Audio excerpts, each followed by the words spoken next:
This UCSD TV program is presented by University of California Television. Like what you learn? Visit our website or follow us on Facebook and Twitter to keep up with the latest programs. Also, make sure to check out and subscribe to our YouTube original channel, UCTV Prime, available only on YouTube.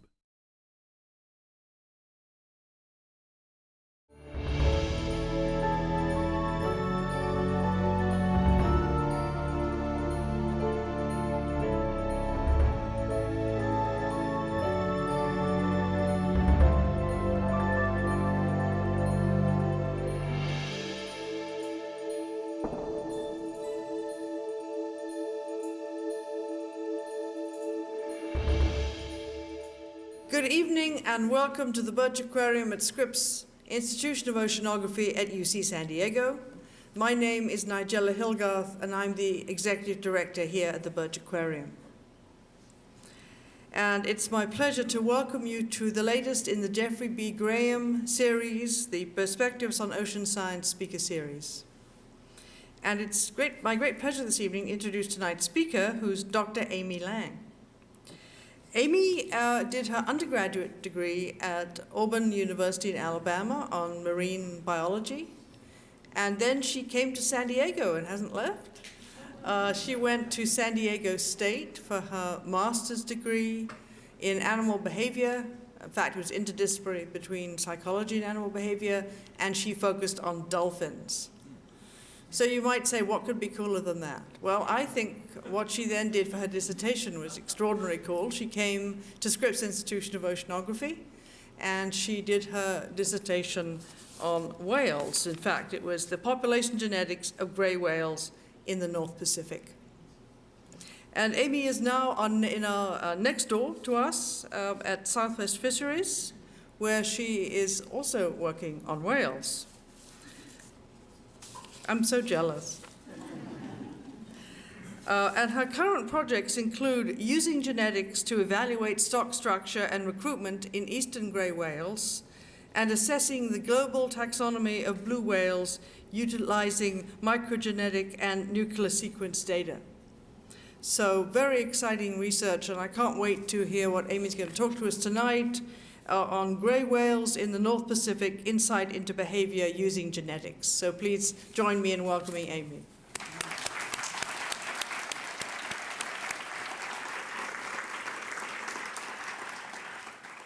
So first, I just want to say thank you for giving me the opportunity to be up here tonight and to share some of our recent work using genetics to better understand the behavior of gray whales in the North Pacific. And some of the work I'm going to talk about tonight is from my dissertation, which was, as Nigella mentioned, down at Scripps. And some of the results are derived from my postdoc work at the Southwest Fisheries Science Center. I want to start by saying that gray whales are one of the most well-studied of the baleen whales, in large part because they spend much of their time in coastal waters. Gray whales also have a long history with Scripps. The first shore-based counts of gray whales migrating past San Diego were conducted by Carl Hubbs and Ray Gilmore from the rooftop of Ritter Hall in the 1940s. And you can see here that Scripps hosted a workshop on the California gray whale, as it was then called, in 1972, and that was chaired by Carl Hubbs as well. Now, the National Marine Fisheries Service has been monitoring the eastern North Pacific gray whale population's abundance for over 40 years now. And this year marks the 20th anniversary of the National Marine Fisheries Service monitoring of calf production in that population. So we have really a wealth of data on gray whales on our hands here. Despite these many years of study, however, our understanding of gray whales has changed markedly over the past 3 years. And it's really been an exciting time to be a scientist studying these animals. Although many of you are probably aware of the recent developments in our understanding of gray whale behavior, for this talk I'm going to start with what I would call our traditional understanding of gray whale distribution and behavior. And then I'm going to go into how that understanding has changed over time, both as part of the genetic work as well as through a wide range of other studies. Although gray whales were historically found in the North Atlantic Ocean, that population went extinct in the mid-1700s, and gray whales are currently found only in the North Pacific. Within that region, there are two stocks recognized by the National Marine Fisheries Service, an eastern North Pacific stock and a western North Pacific stock. and both of these stocks were greatly depleted by commercial whaling. Now, commercial whaling in the eastern North Pacific stock ceased due to an international ban in the 1940s, and that stock showed an increase in numbers over recent years and currently numbers approximately 19,000 animals. And eastern North Pacific gray whales were removed from the list of endangered species in 1994.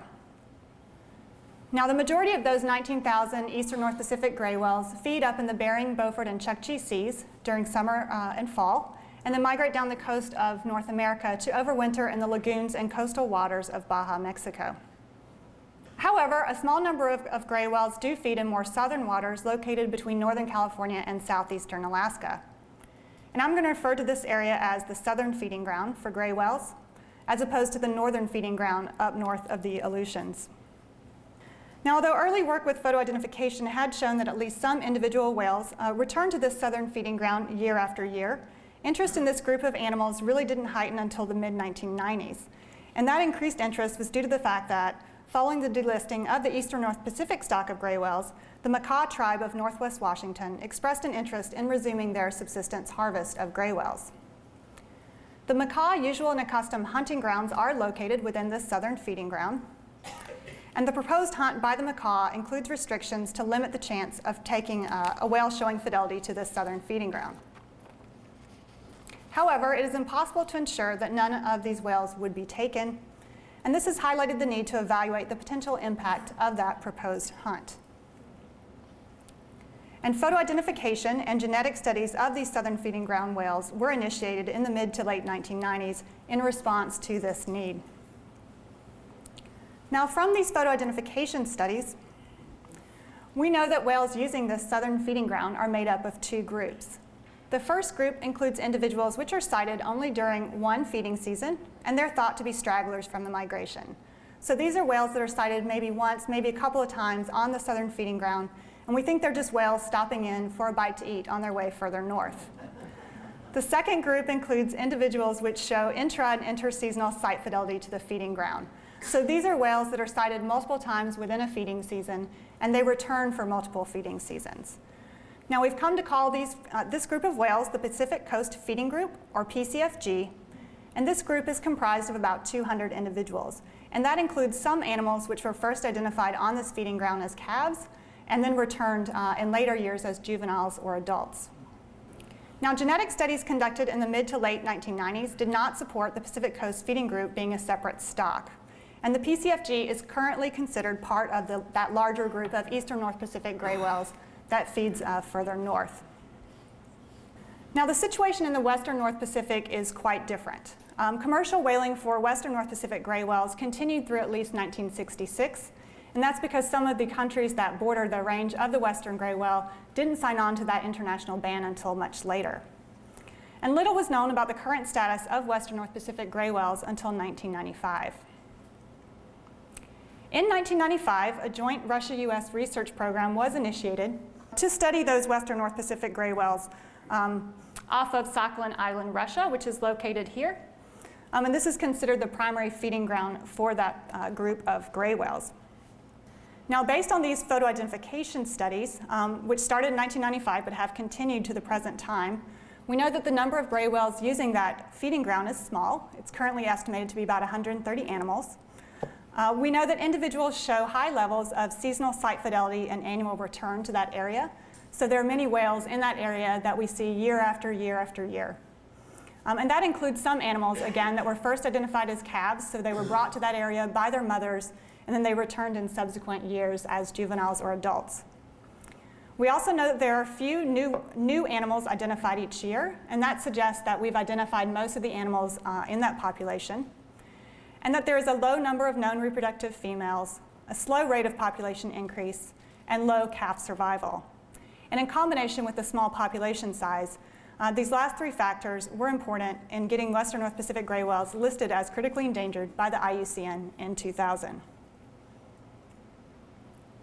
There are numerous potential threats that face these gray whales, western North Pacific gray whales, but two of the primary threats of concern are entanglement in fishing gear and disturbance from offshore oil and gas activities. So between 2005 and 2007, there were 4 female gray whales that were entrapped and killed in set nets off of Japan. As well, we know that there's a rapidly expanding oil and gas industry off Sakhalin that may be causing disturbance to these whales on their feeding ground. Now, we know very little about the distribution of gray whales in the western North Pacific outside of that Sakhalin feeding ground. There have been only 14 records of gray whales off Japan since 1990. Most of those records are concentrated between March and May, when animals would have been migrating past this area. We do have one record of an animal that is linked to Stockland. This was an animal first identified as a calf with its mother on that primary feeding ground and was later entrapped in a net off of Japan. And then we have 2 records of gray whales off China since 1996. And the most recent of these was a gray whale off the coast of China in November of 2011. Now, despite these records, we still don't know where the location of the wintering grounds for these animals is located, but we suspect it's located in the vicinity of the South China Sea, down in this area. So that was kind of the state of understanding when I first started my PhD at Scripps many, many years ago. And the primary objective of that work was to evaluate genetic differences between gray whales in the eastern and western North Pacific. Now, to do that, we used 2 different kinds of genetic markers. The first marker I'm going to talk about is called mitochondrial DNA. This is DNA that is maternally inherited, so you only get your mitochondrial DNA from your mother. You don't receive anything mitochondrial DNA from your father. And we refer to these sequences as haplotypes, so that's going to be how I'm going to refer to them further in the talk. And you can kind of think of this as in inheriting a family name. But instead of inheriting your dad's last name, you're inheriting your mother's last name in this case. Now, these markers have shown to be really valuable in tracking behaviors that are passed down from a mother to her calf. So I've mentioned a few times now that we do have observations of gray whale mothers bringing their calves to a feeding ground, and then those calves returning in later years. And we would guess that if those calves are females, they would later return with their own offspring in the future. And you can imagine, we're going to refer to this behavior as matrilineal fidelity. And you can imagine if a mother is bringing many of her calves to this feeding ground year after year, and those calves are eventually bringing their own calves to the feeding ground, and all of them share the same mitochondrial DNA haplotype, that's going to result in differences in mitochondrial DNA building up across these feeding grounds. The second type of marker I'm going to talk about today is microsatellites. Now, these are biparentally inherited nuclear markers. That means you get one copy from your mother and one from your father, and then they get all mixed up in your DNA. So we use nuclear DNA to look at patterns of interbreeding. And by that I mean we can use this type of marker to track whether animals in one group are breeding with animals in another group, or if they're primarily just breeding within their own group. So if we do have random mating between 2 different groups of animals, we won't see nuclear differences. But if we have animals that are primarily breeding with other animals in their own group, we would expect to see differences in this nuclear DNA. Now, microsatellites also have another cool feature. They can be used to create essentially a genetic fingerprint for each individual. So if we use multiple of these microsatellite loci, they can create a unique genetic profile for each individual. And we can use that genetic profile for a couple of different things. First, it allows us to detect samples that are collected from the same individual. So if we have a sample collected from a whale in one area, and we obtain its genetic profile, and then we collect a sample from another whale in another area, and it has the same genetic profile, then we can infer that the animal has moved between those 2 areas. We can also use these types of markers to look at relatedness between individuals. So now we've talked about the type of genetic markers we're going to use to study gray whales and what they can say about the movements and behavior of individuals. The next thing on the list is to determine what samples we're going to use to address these questions. And for my dissertation work, we were able to collect 142 samples from individuals off of Stockland. These samples do represent 83% of all the animals we've identified in that area through 2007. So this is a really unique data set. And unfortunately, it's so unique because this is just such a small group of animals. They come back here every year, so we were able to collect all these samples. It's virtually impossible to do with a larger group of whales. Now, all of these samples were collected via biopsy darting of free-ranging whales. So this process involves using a crossbow to shoot a modified dart tip into the side of the whale. And this tip collects a very tiny bit of tissue, You can see here, it's usually mostly skin, but can contain a small amount of blubber from the whale. And usually the amount of tissue that are collected by these darts is about the size of a pencil eraser. Although some whales do react to this type of sampling, the reactions are generally mild and short-lived, and no long-lasting impacts to the whales have been documented.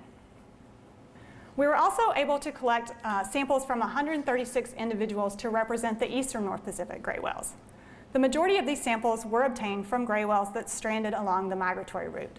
So there's a wide range of stranding centers along California, Oregon, Washington that all send, when they get a stranded whale, they'll collect a sample of its tissue and send it back to our lab, and we can use it for our studies.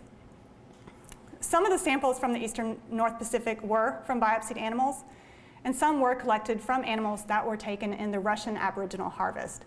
So there is an ongoing harvest of gray whales on the Chukotka Peninsula up in Russia, and we were able to get some samples from those harvested whales. So what did we learn? Well, when we compared the genetics of Sakhalin whales with those in the eastern North Pacific, we found differences in the mitochondrial DNA haplotype frequencies between those groups. We also found reduced mitochondrial DNA diversity in those Sakhalin whales. These results support strong matrilineal fidelity to the area. So again, you can imagine as mitochondrial DNA is passed down from a mother to her offspring, then the frequencies of those haplotypes carried by the mother and her offspring will build up over time. This will create a difference between feeding areas or between areas generally. And a high frequency of a few haplotypes results in a reduction in mitochondrial DNA diversity. And this is what we see in the whales off Sakhalin. We see two haplotypes that are found in very high frequencies, and these are haplotypes that most of our reproductive females carry. We also see a few moderate frequency haplotypes, and then several haplotypes that are found in only one or two individuals. And those individuals are in most cases males. Comparison of Sakhalin with eastern North Pacific gray whales using nuclear DNA also revealed differences. This suggests that there is some degree of reproductive isolation between Sakhalin and animals that are part of the eastern North Pacific stock. Now, we also wanted to get a more detailed picture of which of the animals in that Sakhalin group were interbreeding with each other. So to do this, we used a paternity analysis of the Sakhalin calves based on that microsatellite data. So again, we have 83% of the animals off Sakhalin sampled, and that sample set includes 57 cow-calf pairs, which represents 90% of all identified cow-calf pairs in that area. We also had samples from 55 males. This included animals that were of unknown age, so they were identified as adults, as well as some animals that were first identified as calves, and we knew to be at least 5 years old during the study. So we were able to assign 46% of those calves to males sampled off Sakhalin. So we were able to assign fathers for about half of our calves. Now, this is similar to results we see in other cetacean studies. They typically have a pretty low success rate, but we were surprised given the high proportion of animals that we have sampled off Sakhalin. So for example, you would imagine if you have approximately 80% of your individuals sampled, and those individuals, that sample represents a random representation of the group, you would expect to be able to assign somewhere along the lines of about 80% of those paternities. Now, that study identified 17 males as possible fathers of at least one calf, and most of those fathers were assigned paternity of only one calf during this study. But you can see there were a few males that were more successful and were assigned paternities of 2 to 3 calves during the 12 years of the study. Now, of those 17 assigned fathers, most are animals that demonstrate high levels of site fidelity to the Sakhalin feeding ground. So the majority of those whales were sighted for at least 8 of the 12 seasons that were incorporated into this study. As well, in the majority of cases, the assigned father was sighted on the Sakhalin feeding ground in the season prior to the calf's birth. We were not able to assign paternity to any animals of known age, so we weren't able to provide any information about the age at which males first reproduce. Now, perhaps more interesting were the 31 calves that we were not able to assign to a possible father. And we were able to use the relatedness patterns of those calves to get an idea of how many males we were kind of missing in our analysis. And that suggested we were missing about 17 fathers. So that's about half of the males that are contributing to reproduction in this group. So if we have 17 males assigned as fathers and approximately 17 males that we think could account for those unassigned calves, that suggests there are about 34 males contributing to reproduction in this group of animals. And during that part of the study, we had 23 known reproductive females, and taken together, this suggests there's only a small number of animals contributing to reproduction in this group. So this raised questions about where those missing fathers could be, and we have a couple ideas about that. So the first is that they could be animals that use the Sakhalin feeding ground, but which we have not been able to sample. So we know that we have 18 animals of unknown age and sex, which were photographed off Sakhalin, but we were never able to get close enough to sample. Now, you would be surprised to think that, to find that all 18 of those were males. We would expect about half of them to be females. But it's possible that some behavioral bias exists, such that these reproductive males are essentially better at evading sampling, and so they represent a higher proportion of that group. Another possibility is that there are additional feeding areas in the western North Pacific where these whales go during summer.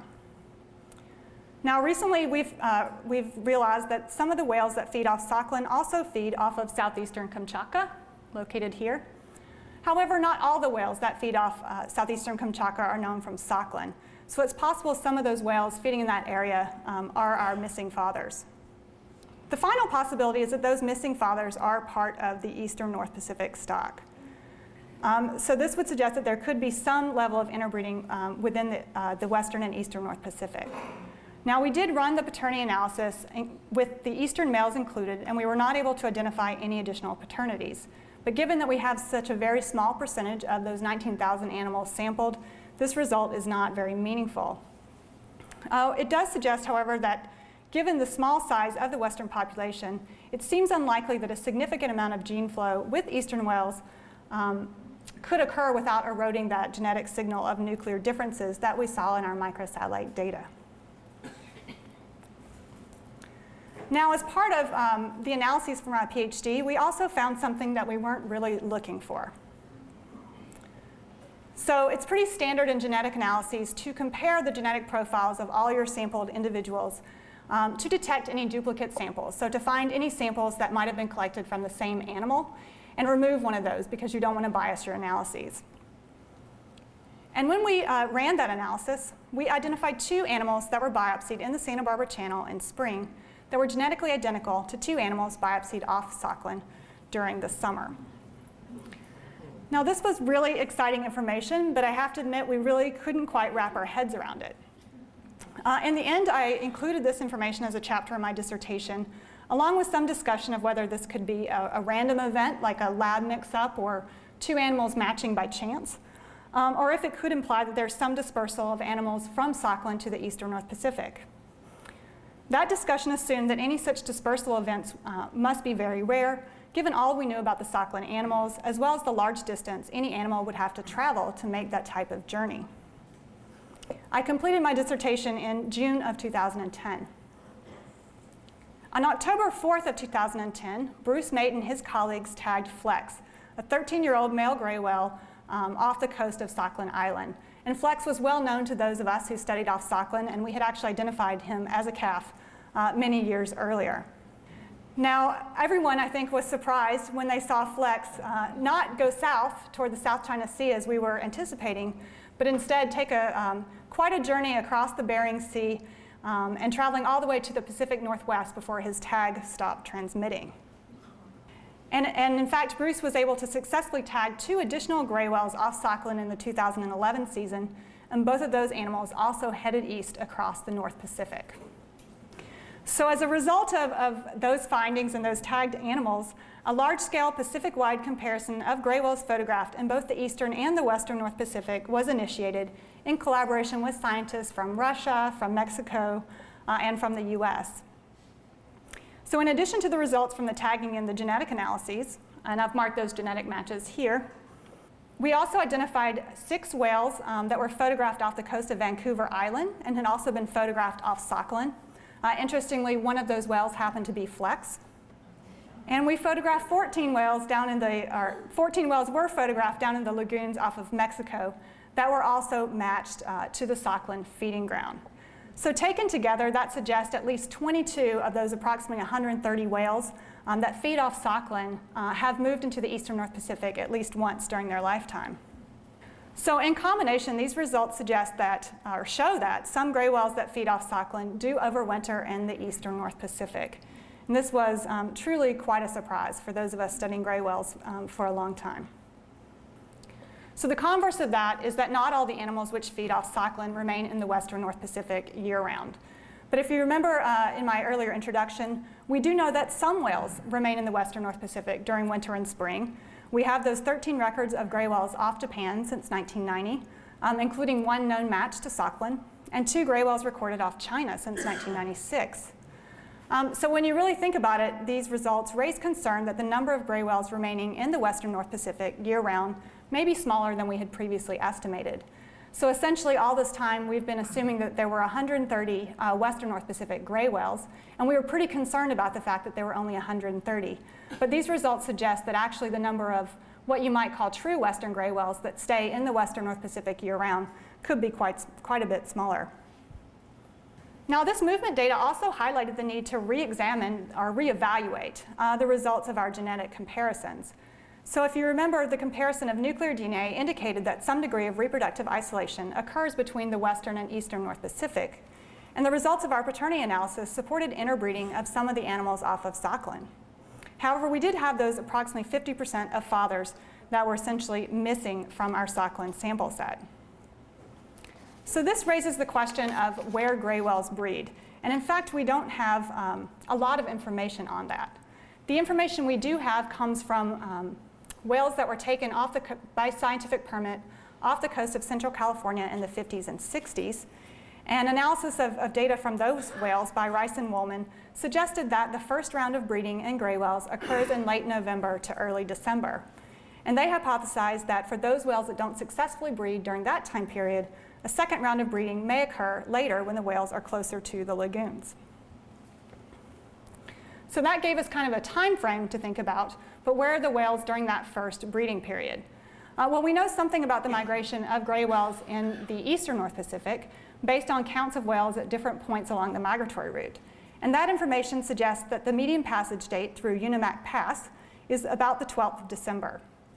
So kind of in that first breeding period, you might expect that some proportion of the animals in the eastern North Pacific population are still going to be up somewhere in this area. Now we know even less about the migratory timing in the western North Pacific. It's possible that that nuclear signal that we're seeing comes from the animals that do stay in the western North Pacific year-round and migrate down the coast and breed somewhere in that area. But it's also possible that those whales that travel from Stockland to the eastern North Pacific are pretty far west during that first round of mating. So it is possible that that could be generating the nuclear signal that we're seeing in our data. The differences in both the nuclear DNA and the mitochondrial DNA between the animals sampled off Sakhalin and those in the eastern North Pacific support the continued recognition of the Sakhalin animals as a distinct group. So while all that was going on in the western North Pacific, there was also some new information coming out of the eastern North Pacific. So as I mentioned earlier, the original genetic studies of the Pacific Coast feeding group animals, those animals that feed in that southern feeding ground, did not support their recognition as being separate from the larger eastern North Pacific. But in 2010, some preliminary results were released from a study by Tim Fraser and Jim Darling that did find differences in mitochondrial DNA between the Pacific Coast feeding group whales and samples largely collected from whales on the eastern North Pacific migratory route. And they concluded that their data showed that the southern feeding group of gray whales does qualify as a separate management unit.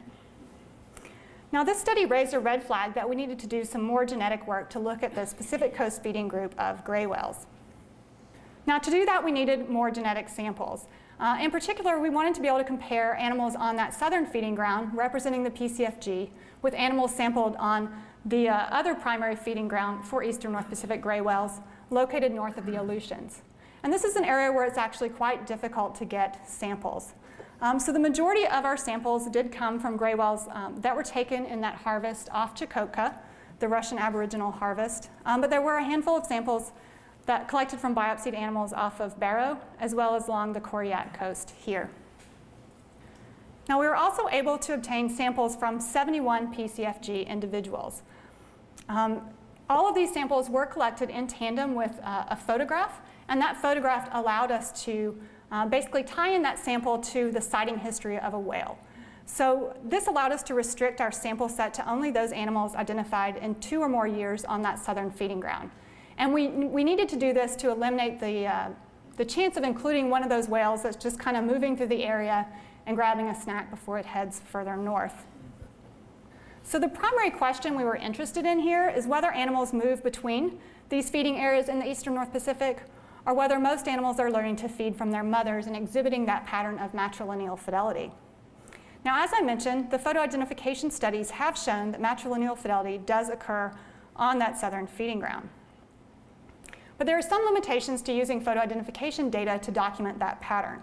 For one thing, those findings are restricted to the period under which the animals were studied. So systematic studies of that southern feeding ground didn't begin until 1998, so we aren't able to say anything about what was occurring in that group prior to that time. Whereas genetics allows us to kind of look back in time and determine if this pattern of matrilineal fidelity has been occurring for long enough that genetic differences between groups can build. Now, a second limitation of the photoidentification, using photoidentification data to look at this matrilineal fidelity pattern is related to their survey effort. And I should say here that they actually document relatively few calves on this southern feeding ground.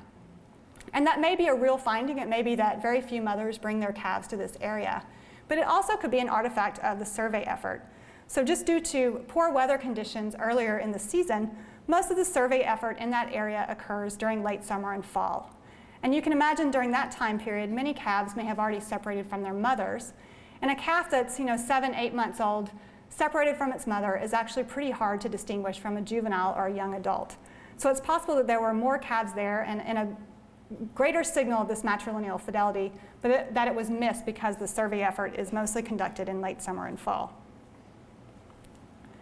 Now, the second question we were interested in is whether the Pacific Coast feeding group animals interbreed with animals that feed further north. And it has always been assumed that the Pacific Coast feeding group animals do interbreed with the rest of the eastern North Pacific population, but this had never been tested explicitly, as all the earlier genetic studies had only used the mitochondrial DNA marker, which only relates to maternal patterns of inheritance. So comparison of the Pacific Coast feeding group samples with whales from the northern feeding grounds revealed no detectable nuclear differences. So this indicates that whales from those different feeding grounds used by the eastern North Pacific gray whales likely interbreed. So that wasn't a big surprise to most people. Now, when we looked at the mitochondrial DNA, we did find differences in the mitochondrial DNA haplotype frequencies between the PCFG and the northern feeding ground animals. And this does indicate that utilization of feeding areas is influenced by matrilineal fidelity. However, the results from the Pacific Coast feeding group whales didn't fit that neatly into what we expected from a small population that has very little interchange with other feeding groups. So for example, the differences in mitochondrial DNA that we identified, while they were significant, they were quite small. And the level of mitochondrial DNA diversity within the PCFG was quite high. And in fact, it was very similar to the level of diversity we see among those animals sampled on the northern feeding ground. And that's a sample set that's intended to represent approximately 19,000 animals, as opposed to the PCFG, which is considered to be about 200 animals. As well, if we look back at the photoidentification data, we can see that new PCFG animals are photographically identified each year, despite the fact that this survey has been ongoing since 1998. So other explanations are possible, but these findings raise the possibility that there could be some immigration of animals from that northern feeding ground into the Pacific Coast feeding group. And this is important to evaluate further in light of that proposed hunt by the macaw. And we are actually currently working on ideas of how to better address this with our genetic data. So in conclusion, it's clear that population structure in gray whales is much more complex than we knew about several years ago. To gain insight into that complexity, we really need to use all the tools that are available to us as scientists. For example, our current understanding of the behavior of gray whales relies on data from genetics, from tagging of animals, and from photoidentification studies. And each of these sources has contributed information that is important in helping us to understand what these whales are doing at different times of the year. Although integration of this information has answered many questions, it has also raised others, some of which have important consequences to the future conservation and management of gray whales. Two of the most important questions are how much immigration into that Pacific Coast feeding group is occurring, and what proportion of the whales off Sakhalin migrate to the eastern North Pacific. Now, both of these questions are important in evaluating the potential impact of that proposed hunt by the macaw. In addition, the latter question has important implications when we consider how many gray whales remain in the western North Pacific year-round. Based on the information we have already, we know that at least 22 of those 130 gray whales that feed off Sakhalin may have visited the eastern North Pacific. This suggests that the number of animals remaining in the western North Pacific year-round may be lower, and potentially much lower than we previously estimated, and thus of greater conservation concern.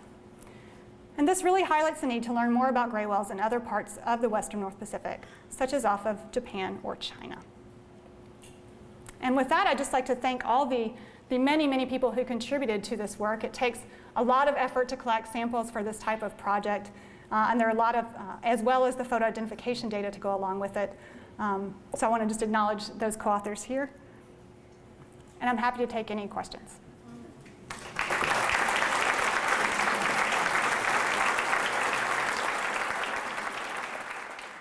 Her question relates to the fact that there was a whale killed by the macaw tribe, legally killed by the macaw tribe in 1999, and whether or not the macaw tribe supplied us with a sample of that whale so we could look at its DNA.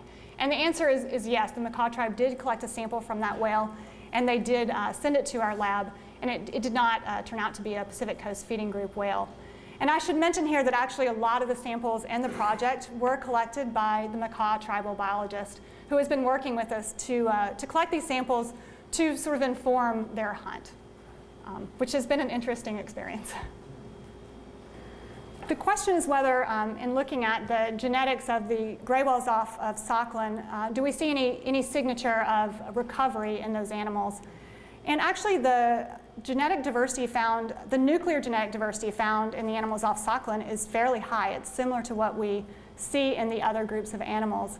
Whether that's a signature of recovery or whether that's related to the possibility that some of these animals are actually from the eastern North Pacific, we can't really address currently.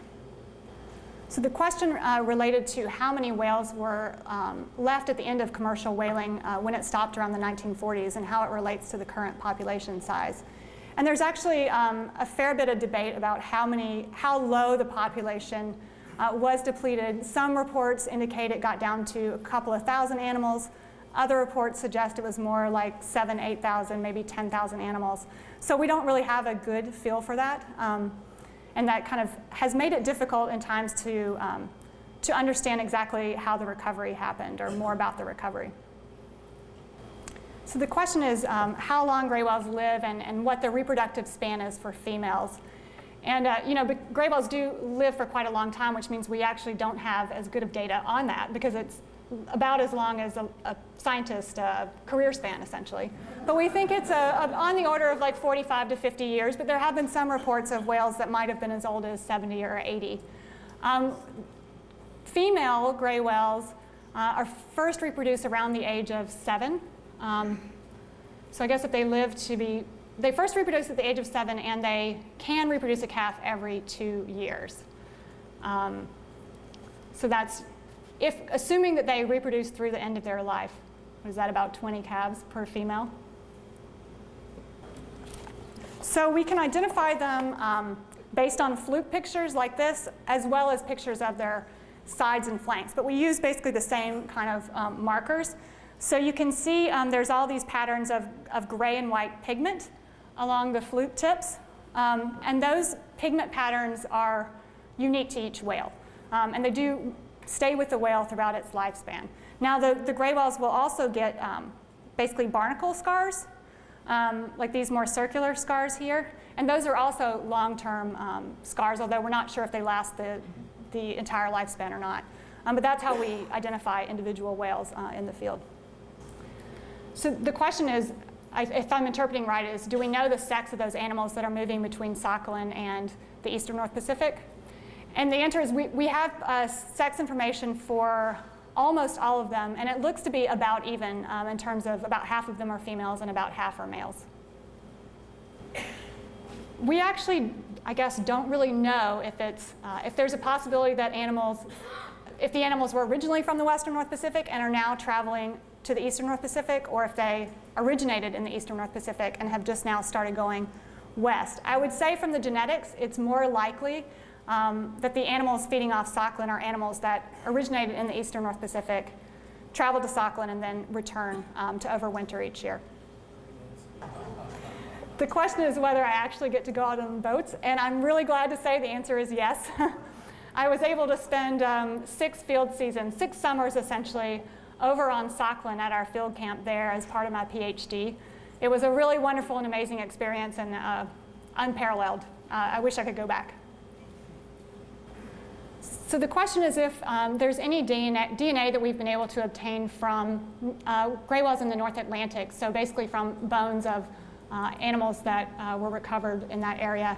And the answer is yes, there are bones of those animals, and there is a study that's currently ongoing to look at the DNA and see how closely related those animals from the North Atlantic were to the North Pacific.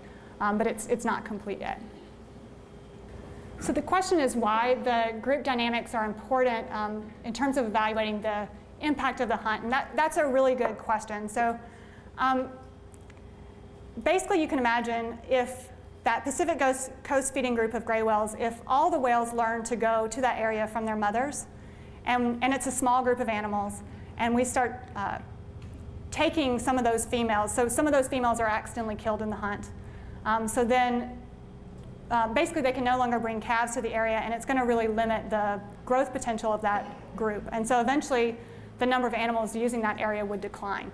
Now if there's a lot of animals, or even just a moderate number of animals from further north that are immigrating into the group year after year, then it's probably not going to matter as much in terms of just the number of animals using that area, whether the macaw take a whale from that area.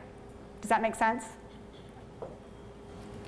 The question is whether there are gray whales in the southern hemisphere, and no, they're not. They're actually fairly unique in that way.